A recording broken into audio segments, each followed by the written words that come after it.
Postal ballot যেগুলো পাঠানো আছে সেগুলোকে কিভাবে ডাকাতি করা হয়েছে, ঠিক যারা এই দেশ থেকে পালিয়ে গেছে তারা যেভাবে আপনাদের ভোট ডাকাতি করেছিল, ঠিক একইভাবে আবার সেই ষড়যন্ত্র শুরু হয়েছে। বিএনপি সরকার গঠিত হলে আমরা নবী করিম সাল্লাল্লাহু আলাইহি ওয়াসাল্লামের ন্যায়পরায়ণতার ভিত্তিতে ইনশাআল্লাহ দেশকে পরিচালনা করব।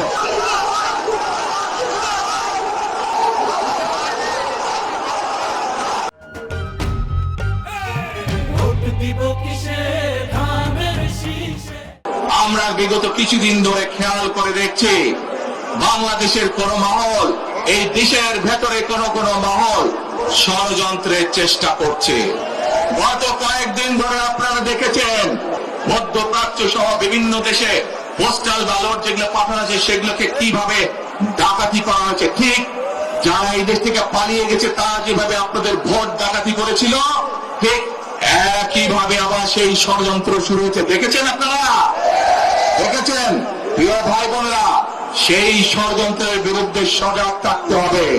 বিদেশে বসে তারা ষড়যন্ত্র করছে, একটি কুচক্রী মহল এর ভিতরে ষড়যন্ত্র শুরু করে দিয়েছে। দেশের ভেতরেও তাদের ষড়যন্ত্র থেমে নেই, কিন্তু 2024 সালের 5ই আগস্ট এই বাংলাদেশের জনগণ প্রমাণ করে দিয়েছে যে বাংলাদেশের জনগণ ঐক্যবদ্ধ থাকলে, ঐক্যবদ্ধভাবে নেমে আসলে যে কোনো ষড়যন্ত্রকে বাংলাদেশের মানুষ প্রতিহত করতে পারে।